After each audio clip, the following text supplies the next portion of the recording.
Rahayu, Sagung Dumadi.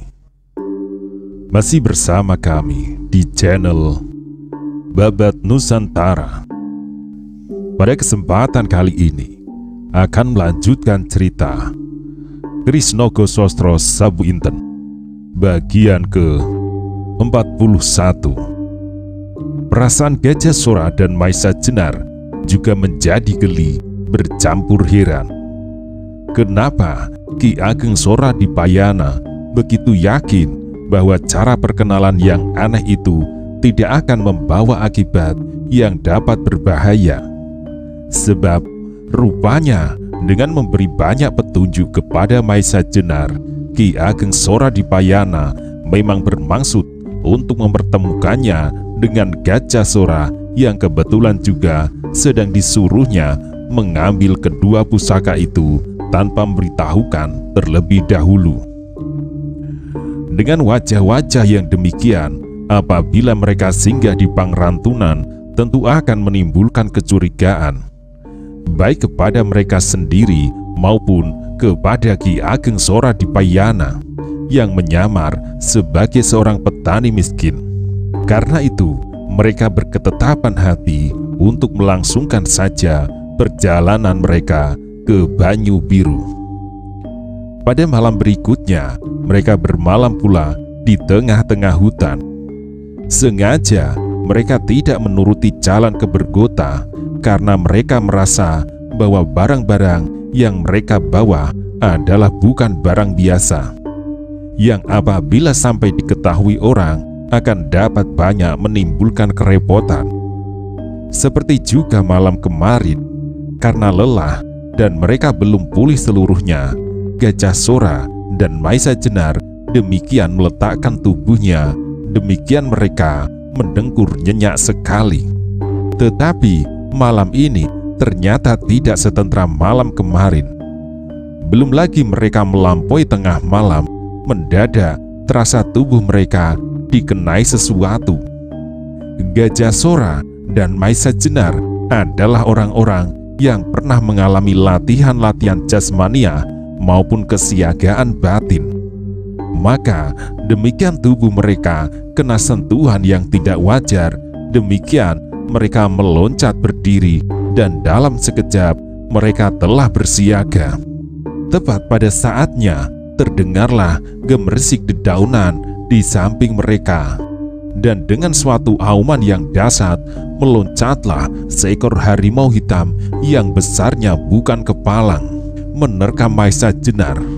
Untunglah bahwa tubuh Maisa Jenar telah agak terasa baik, sehingga dengan menjatuhkan diri ia bebas dari terkaman harimau hitam itu.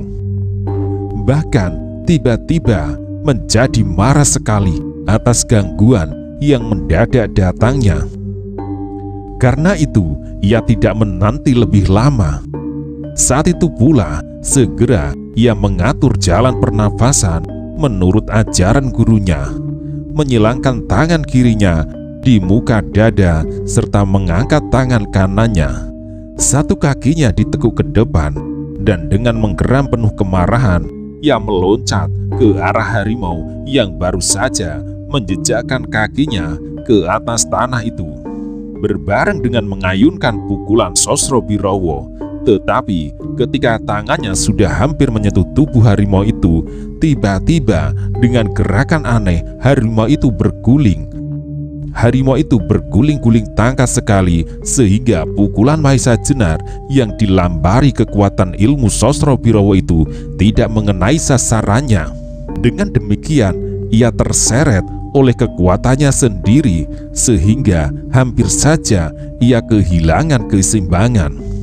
Untunglah bahwa dengan cepat Maisa Jenar dapat menguasai dirinya kembali, sehingga ia tidak jatuh tertelungkup. Tetapi pada saat yang demikian, pada saat di mana Maisa Jenar belum dapat menguasai keseimbangan sepenuhnya, harimau itu telah siap merobek-robeknya. Untunglah bahwa kawan seperjalanannya bukan pula orang kebanyakan. Ia menyaksikan kegagalan Maisa Jenar dengan penuh keheranan. Heran atas sikap seekor harimau yang dengan tangkas dapat membebaskan dirinya dari pukulan maut Maisa Jenar. Bahkan harimau itu telah siap pula untuk menerkamnya. Karena itu, Gajah Sora tidak mau kehilangan waktu.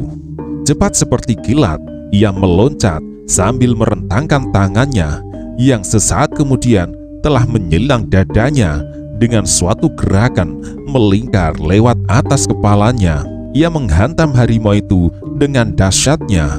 Bahkan Gajah Sora telah mempergunakan ilmunya lebur saketi. Melihat serangan yang tiba-tiba datang itu, harimau hitam bisa meloncat menghindari pukulan lembur saketi yang tidak pula kalah dahsyatnya. Juga kali ini Gajah Sora tak berhasil mengenainya. Tetapi sementara itu, Maisa Jenar telah dapat menguasai diri sepenuhnya, sehingga demikian ia melihat harimau itu berhasil menghindari pukulan Gajah Sora. Demikian Maisa Jenar mengulangi serangannya dengan ilmu Sosro Birowo. Kali ini harimau hitam yang sedang mengelak itu tidak sempat berbuat apa-apa. Tangan Maisa Jenar berhasil mengenai tengkuknya. Harimau itu meloncat tinggi-tinggi dan mengaum hebat sekali. Gajah Sora yang menjadi marah pula tidak mau membiarkan harimau itu. Karenanya sebelum harimau itu jatuh di tanah, ia telah mengulangi pula serangan dengan aji lebur saketi. Akibat dari dua pukulan maha dahsyat itu, harimau hitam itu terpental beberapa langkah. Tetapi alangkah terkejut mereka berdua ketika Gajah Sora dan Maisa Jenar menyaksikan harimau itu jatuh berguling-guling dan kemudian menggeliat, dan seperti melenting ia meloncat dan bangun berdiri. Ia berdiri di atas dua kaki seperti manusia berdiri. Akhirnya barulah Gajah Sora dan Maisa Jenar sempat menyaksikan bahwa yang berdiri di hadapannya sama sekali bukanlah seekor harimau hitam, tetapi benar-benar seorang manusia yang berkerudung kulit harimau berwarna hitam. Karena itu darah mereka bergolak hebat. Manusia itu yang berdiri di hadapannya pasti bukanlah manusia biasa, sebab ia telah dapat membebaskan dirinya dari akibat pukulan-pukulan lebur saketi dan sekaligus Sosro Birowo. Orang yang berkerudung kulit harimau hitam itu berdiri dengan angkuhnya. Tubuhnya gagah besar melampaui ukuran yang biasa. Jambang dan janggutnya tidaklah begitu lebat, tetapi hampir memenuhi seluruh mukanya. Matanya tampak bercahaya di dalam gelap, benar-benar seperti mata seekor harimau. Dalam cahaya bintang yang samar-samar, Maisa Jenar dan Gajah Sora yang berpandangan tajam itu dapat menyaksikan bahwa orang itu pastilah bengis dan kejam. Sebentar kemudian terdengarlah ia menggeram berlahan-lahan, lalu terdengarlah suara dalam sekali. Pukulan kalian luar biasa dahsyatnya. Terasa betapa sakit dan nyerinya. Karena itu, kau telah berbuat kesalahan dalam dua hal. Mengambil kedua pusaka itu dan menyakiti tubuhku. Akibatnya adalah dua hal pula. Kembalikan keris itu, dan aku akan membalas pukulan kalian. Kalau kalian mati karena pukulanku, bukanlah salahku. Mendengar kata-kata itu, Gajah Sora dan Maisa Jenar menjadi gemetar karena marah. Biarpun orang itu tidak dapat dibunuhnya karena kesaktian andalan mereka yang terakhir, tetapi mereka bukanlah anak-anak kecil yang harus menerima saja hukuman dari orang tuanya. Karena itu, Gajah Sora dan Maisa Jenar segera menyiagakan diri untuk bersama-sama menghadapi bahaya yang besar dan untuk taruhan yang besar pula, yaitu kedua keris pusaka Demak dan nyawa mereka. Menurut pertimbangan, Gajah Sora dan Maisa Jenar tidaklah mereka bersalah apabila mereka terpaksa mempergunakan keris-keris yang sedang mereka pertahankan mati-matian itu. Karena itu, tangan Maesa Jenar dan Gajah Sora segera melekat pada ukiran keris yang mereka bawa masing-masing. Melihat gelagat itu, orang yang berkerudung kulit harimau itu berdesis. Kalian akan mempergunakan Kiai Nogososro dan Sabu Inten itu? Bagus. Memang tak seorang pun di dunia ini yang akan dapat tetap hidup, meskipun hanya tergores seujung rambut saja. Tetapi aku harus meyakinkan kalian bahwa kalian tak akan dapat menyentuh tubuhku dengan kedua pusaka itu. Habis mengucap kata-kata itu, orang itu segera bersiap untuk menyerang Gajah Sora dan Maesa Jenar. Bagaimanapun beraninya Gajah Sora dan Maesa Jenar, hati mereka bergetar juga. Tergetar karena menghadapi bahaya yang mungkin akan dapat menggagalkan tugas mereka untuk menyelamatkan Kiai Nogososro dan Sabu Inten. Sejenak kemudian, seperti angin menyambar, orang itu mulai dengan serangannya. Alangkah dahsyatnya, Gajah Sora dan Maesa Jenar segera memencarkan diri, dan tak ada pilihan lain kecuali mencabut kedua pusaka yang mereka bawa, yang kemudian sejenak diacungkan. Dan tak ada pilihan lain kecuali mencabut kedua pusaka yang mereka bawa, yang kemudian sejenak diacungkan ke atas kepala masing-masing. Kiai Nogososro berbentuk seekor naga bersisi emas yang memancarkan cahaya kuning menyilaukan, sedangkan Kiai Sabu Inten berluk sebelas tampak berkilat-kilat memancarkan cahaya yang kebiru-biruan. Gajah Sora dan Maesa Jenar meskipun tidak dapat menyamai kecepatan gerak lawannya, tetapi mereka bukan pula anak-anak ingusan. Apalagi di tangan mereka sekarang bercahaya pusaka yang tiada taranya. Karena itu, orang yang berkerudung kulit harimau itu tidak berani merendahkan. Segera mereka bertiga terlibat dalam satu pertempuran yang luar biasa hebatnya. Tampaklah sebuah bayangan hitam menyelinap menyusup dan kemudian meloncati gumpalan-gumpalan cahaya kuning yang silau dan cahaya biru yang gemerlapan. Itulah cahaya dari kedua pusaka itu tadi di tangan orang-orang yang hampir sempurna olah senjata. Tetapi ternyata apa yang dikatakan orang itu benar-benar terjadi. Maesa Jenar dan Gajah Sora yang sudah bekerja mati-matian sama sekali tak berhasil menyentuh kulit lawannya dengan senjata-senjatanya. Hanya untunglah bahwa karena kedua pusaka itu pula, lawan mereka belum juga berhasil dapat mengenai tubuh mereka. Kalau saja Gajah Sora dan Maesa Jenar sampai tersinggung oleh tangan hantu itu, pastilah kulit mereka akan robek.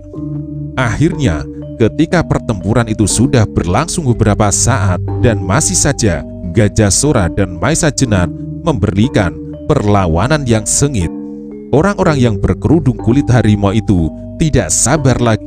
Ia meloncat beberapa langkah ke belakang dan dengan gerak menakutkan ia menggetarkan tubuhnya sambil mengaum mengerikan. Sesaat kemudian ia telah siap mengadakan serangan-serangan terakhir yang mematikan.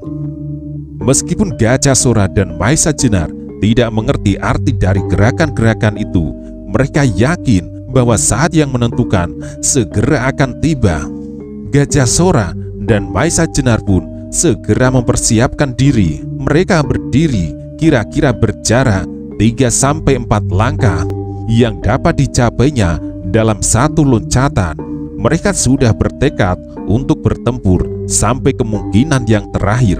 Kalau mereka berdua harus mati, maka setan itu pun harus dapat dilukainya pula dengan salah satu dari kedua keris itu, sehingga ia pun pasti akan mati pula. Orang yang berkerudung kulit harimau itu setelah berhenti mengaum segera bersikap seperti akan menerkam. Tangannya terjelujur ke depan, sedangkan jari-jarinya dikembangkan. Melihat sikap itu, segera Gajah Sora dan Maisa Jenar teringat kepada istri Simarudra yang bertempur dengan cara yang serupa. Tetapi orang ini ternyata mempunyai ketinggian ilmu yang berlipat-lipat. Sejenak kemudian, hampir pada saat orang itu meloncati Gajah Sora, tiba-tiba terdengarlah suara tertawa yang nyaring. Meskipun tidak terlalu keras, kemudian disusul gemerisik dedaunan yang bergetar karena suara tertawa itu. Alangkah besar tenaga yang dilontarkan lewat suara yang tidak begitu keras itu. Mendengar suara itu, orang berkerudung kulit harimau itu tampak terkejut bukan main. Dan keadaan itu sangat mengejutkan Gajah Sora dan Maisa Jenar pula.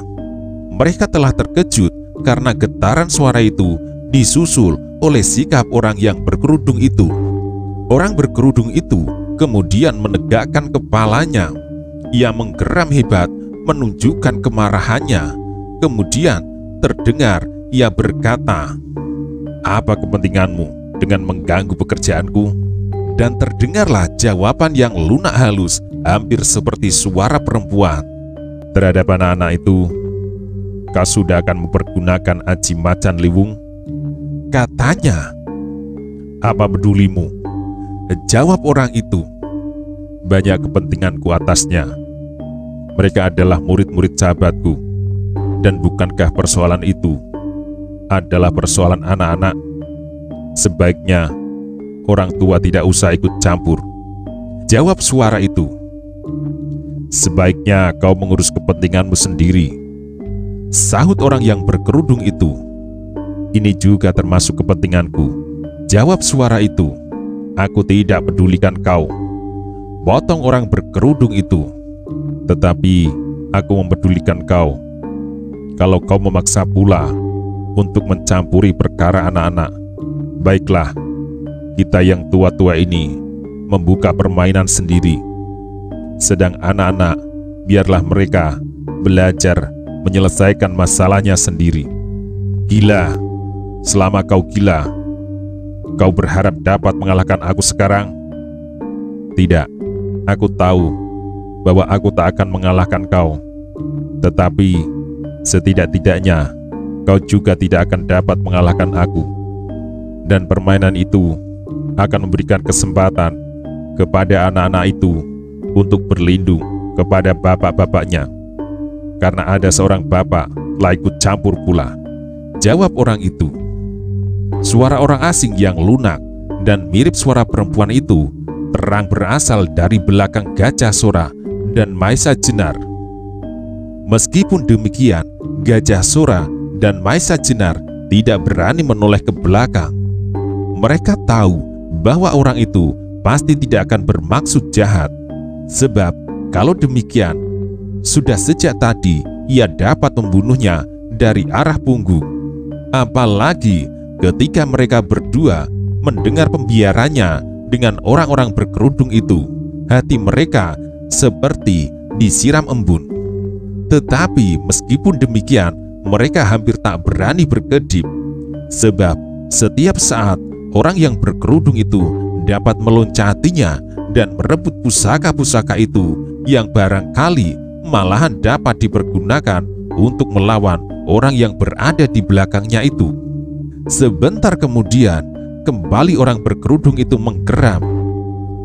"Jangan kau coba halangi aku," katanya. Sesudah itu, terjadilah suatu hal di luar daya pengamatan Gajah Sora dan Maisa Jenar.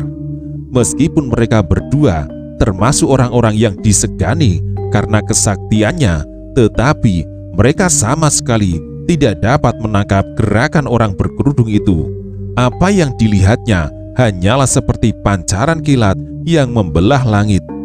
Sedemikian tiba-tiba dan berlangsung cepat sekali.